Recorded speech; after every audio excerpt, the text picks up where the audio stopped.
Senang menjumpai setiap saudara, para pemimpin Komsel, anggota Komsel. Kita kembali bisa bersama-sama berkumpul sesudah libur Lebaran, tapi mungkin juga sekarang dalam suasana masih liburan Lebaran ya. Dan kita bersyukur karena sepanjang minggu ini kita mau belajar tentang prinsip bagaimana kita committed to change, mengalami perubahan seperti gereja mula-mula yang bertekun di dalam salah satu ketekunan, yaitu berdoa. Saya mau ajak kita, coba kita melihat mengapa gereja mula-mula bisa bertekun di dalam doa. Pasti mereka bisa melihat ada contoh keteladanan. Dari mana?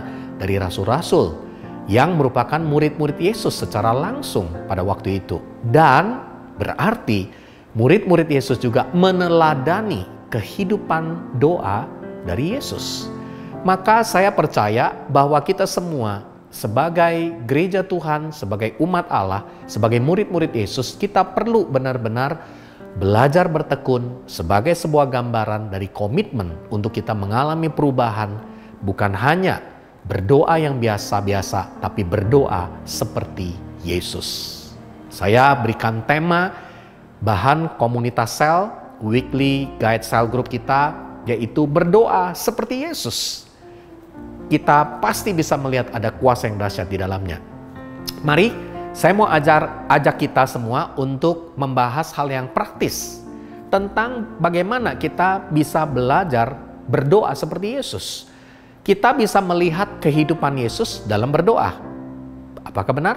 Kita bisa melihat di dalam kitab Injil, ya, di dalam Matius, Markus, Lukas, Yohanes, kita bisa menemukan kekayaan dari murid-murid Tuhan Yesus yang menggambarkan tentang kehidupan doa dari Tuhan Yesus sendiri. Dan saya yakin ini juga adalah sebuah refleksi, sebuah contoh keteladanan buat kita semua sebagai orang percaya. Saya menemukan waktu saya membaca kitab Injil tentang bagaimana Yesus berdoa, ada 4 hal.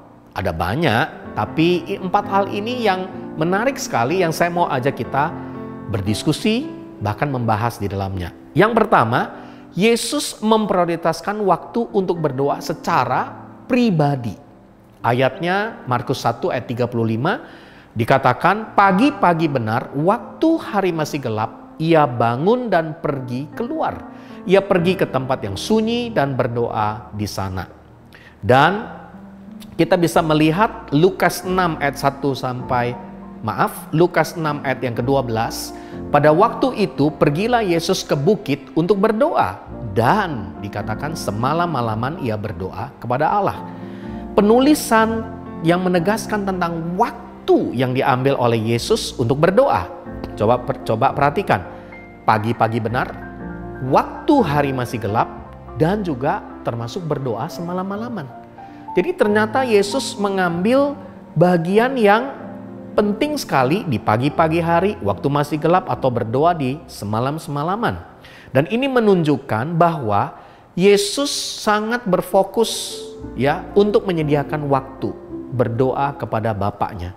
Saudara yang terkasih, saya mau ajak kita semua, berarti kita juga harus dengan sengaja, intentional, mengambil waktu khusus untuk berdoa kepada Tuhan. Sama seperti Yesus, sesibuk apapun, coba bayangkan Yesus apa kurang sibuk? Yesus sangat sibuk pelayanan, menyembuhkan, mengusir setan, pergi di satu lokasi ke lokasi yang lain. Namun dikatakan Yesus tetap memprioritaskan waktu berdoa secara teratur dan konsisten.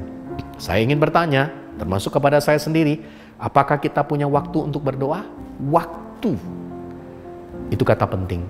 Yuk, ambil waktu untuk membangun hubungan yang intim dengan Tuhan.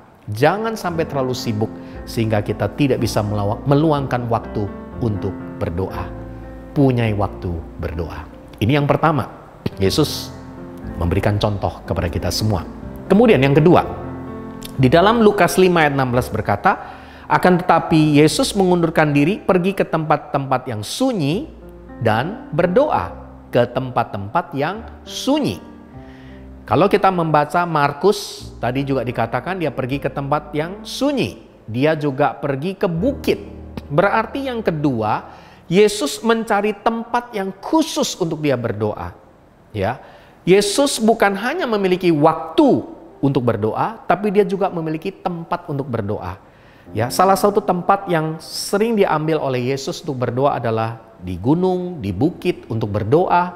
Kita bisa menemukan bagaimana dia berdoa di taman juga, Taman Getsemani, ya.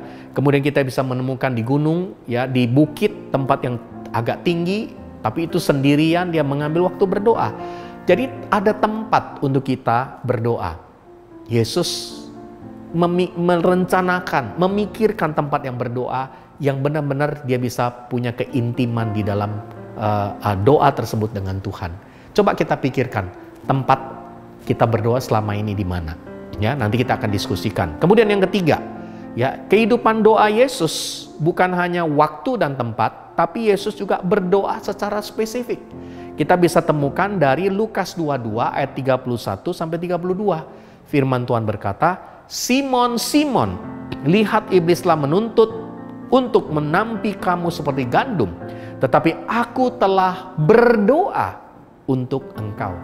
Jadi Yesus waktu berkata kepada Simon Petrus, dia juga sekaligus berkata, "Aku sudah lebih dulu berdoa buat engkau, supaya imanmu jangan gugur. Dan engkau Simon Petrus, jikalau engkau sudah insaf, kuatkanlah saudara-saudaramu." Lukas 22, 31-32 menceritakan bagaimana perhatian Yesus yang luar biasa kepada Simon Petrus.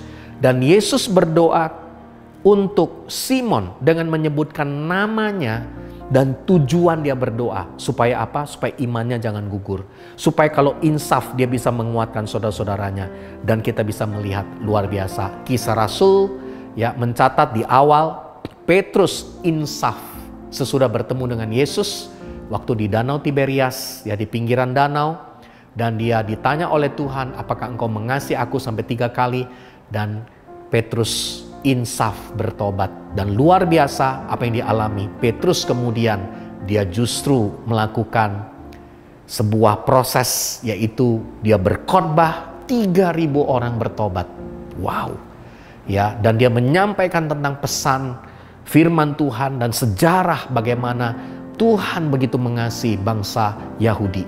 Ya, dan saya yakin ini adalah hasil doa dari Tuhan Yesus, bagaimana dia berdoa secara spesifik kepada Petrus, dan kemudian Petrus bertobat dan bahkan dia mempertobatkan banyak orang.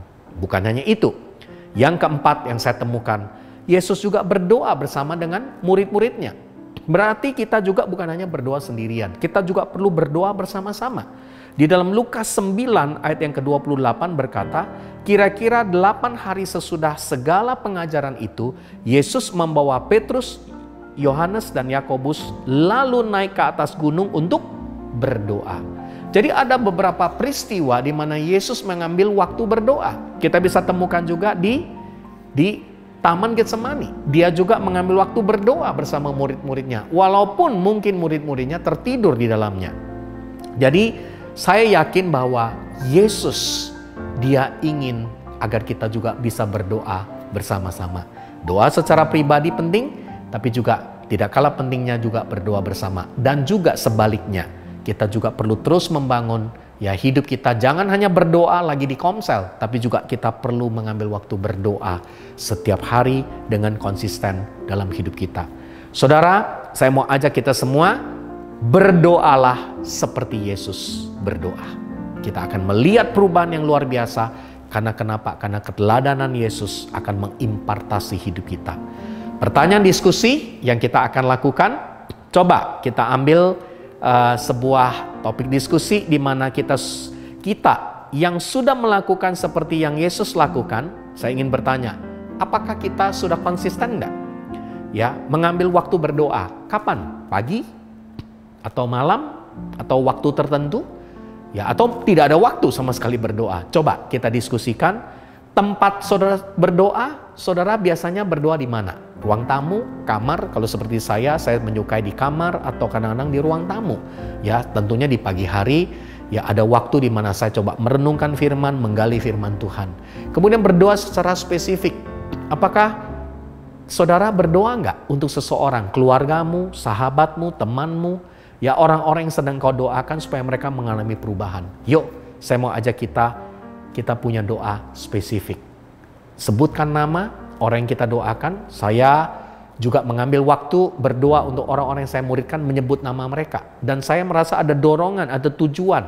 Mungkin ada yang ngalamin tentang kendala keuangan, atau tentang kesehatan, atau tentang kerohanian, atau tentang keluarga. Saya berdoa secara spesifik supaya sungguh Tuhan menjawab di dalamnya. Dan apakah kita sudah mengajak orang lain berdoa bersama? Yuk, ambil waktu sekarang bersama-sama di Komsel sebelum nanti kita selesaikan pembahasan diskusi kita dalam 3 poin pertama. Poin yang keempat adalah yuk kita mau berdoa secara spesifik bersama-sama untuk jiwa-jiwa yang sudah Tuhan percayakan buat kita semua. Mari kita bersama-sama mengambil sebuah komitmen, yaitu menjadi jemaat pribadi yang berdoa seperti Yesus berdoa. Mari kita ambil waktu untuk diskusi dan kita akan sangat diberkati lewat sharing yang kita akan lakukan dalam topik doa ini. Salam Activate.